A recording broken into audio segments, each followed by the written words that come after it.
கை polish hand polish போட்டிருக்கோம்.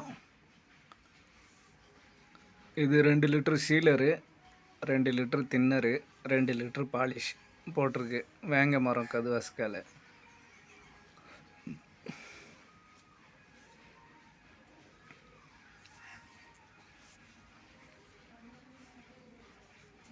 இப்போதைக்கு 1.25 litre போட்டிருக்கு. இன்னும் ஒரு 1/4 லிட்டர் போட்டுட்டு கைப்பிடியெல்லாம் மாட்டிடுவோம். சீலர் மட்டும் டோர் கைட்டி போடுவோம். நம்ம பாலிஷ் பண்ணுறது வந்து டோர் மாட்டிட்டு தான் போடுவோம்.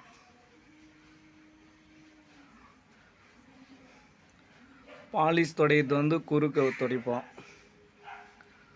குறுக்க துடைச்சிட்டு அது அப்படியே கிராஸ் துடைப்போம். அதுக்கப்புறம் சுற்றி துடைக்கலாம் ரவுண்டில்.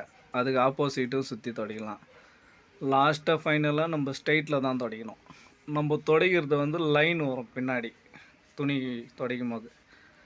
அதை வந்து நம்ம ஸ்ட்ரைட்டில் துடைச்சி தான் கரெக்ட் பண்ணணும்.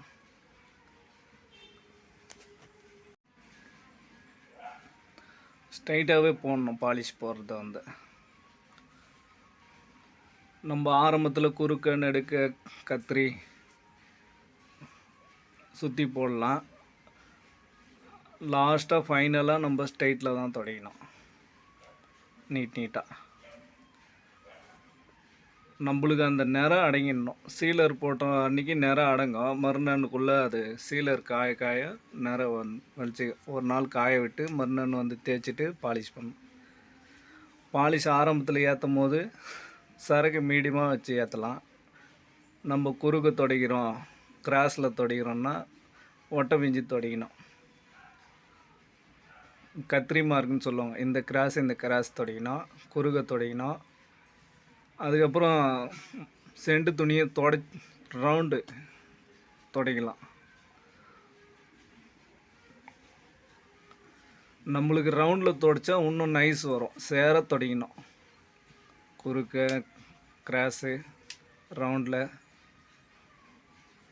லாஸ்ட்டாக நம்ம ஸ்ட்ரைட்டாகவே போடணும் சேர.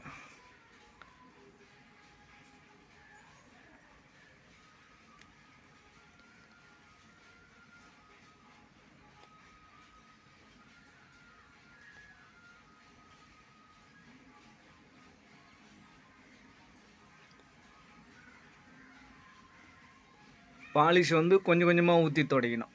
ஒரு 200 ml 100 ml அதுமாரி துடைக்கலாம். மெட்டீரியல் ஏறிச்சு அப்படின்னா நம்ம 50 ml கூட ஊற்றி துடைக்கலாம். ஏன்னா பாலிஷ் வந்து குழப்பாயிடும்.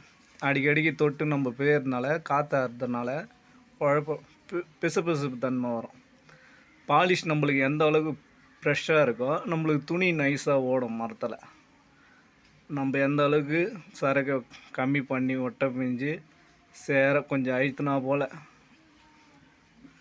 மரத்தில் ஓட்டினோம்னா நம்மளுக்கு நைஸாக இருக்கும், ஷைனிங் வரும்.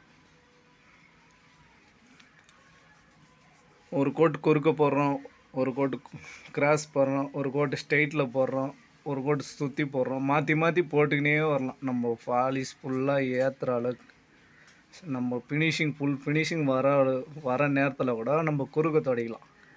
நம்ம எப்படி துடைச்சாலும் ஃபைனலாக ஸ்ட்ரெயிட்டில் தான் துடைக்கணும். அந்த லைன் பின்னாடி துணியில் வந்து லைன் வரும். அது பாலிஷில் தெரியும். குறுக்க போட்டது கிராஸ் போட்டதெல்லாம் அது தெரியவே கூடாது. அந்த மாதிரி போட்டோம்னா நம்மளுக்கு நல்லா இருக்கும் லுக்கு.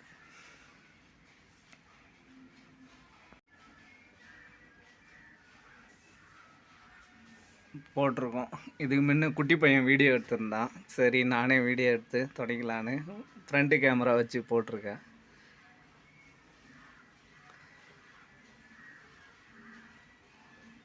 நம்ம குறுக்க கிராஸு எல்லாம் போட்டதெல்லாம் ஸ்ட்ரெயிட்டில் துடைச்சி லெவல் பண்ணிடணும். அந்த மார்க் தெரியக்கூடாது நம்மளுக்கு. ஸ்ட்ரெயிட்லேயே துடைச்சோம்னா முதல்ல இருந்தே வார தெரியும். நம்மளுக்கு நைஸாக இருக்காது. நம்ம குறுக்க கிராஸு அப்படிலாம் போட்டோம்னா தான் நைஸ் வரும். நம்ம எந்த அளவுக்கு நைஸாக துடைக்க முடியுமோ அதை தான் பார்த்து தான் நம்ம துடைக்கணும். துடைக்கும் போதே பார்த்து அட்ஜஸ்ட் பண்ணி ஸ்மூத்தாக துடைக்கணும். அப்போ தான் ஃபினிஷிங் நல்லாயிருக்கும். ஃபைனல் ஆக வெறும் துணியை ஒட்டை பிஞ்சு துடைக்கணும். நம்மளுக்கு கிளாஸ் ஃபினிஷிங் வரும்.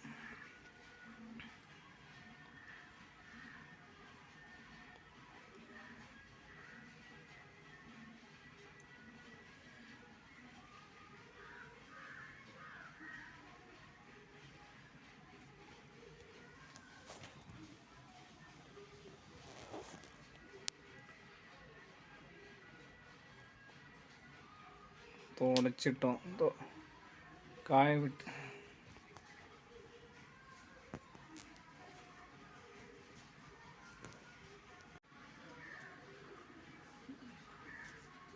துடைச்சாச்சு. துணியில் துடையிறது நம்மளுக்கு லைட்டாக தெரியும், அந்த துணி ஓட்டுற மார்க். மிஷின் பாலிஷ்னால் இதே ஷைனிங் தான் இருக்கும், நம்மளுக்கு லேமினேஷன் பண்ண மாதிரி இருக்கும். இந்த துணி ஓட்டுற மார்க் தெரியாது, ஃப்ளைனாக இருக்கும். இன்னும் நல்லா துணியில் துடையிறது கொஞ்சம் மார்க் தெரியும், துணி ஓட்டுற மார்க். நம்ம எவ்வளோ அட்ஜஸ்ட் பண்ணி துடைச்சாலும் கிட்டத்தில் பார்த்தோம்னா தெரியும். ஃபுல் ஃபினிஷிங் ஆயிடுச்சு. தாப்பாலெலாம் மாட்டி விட வேண்டியதான்.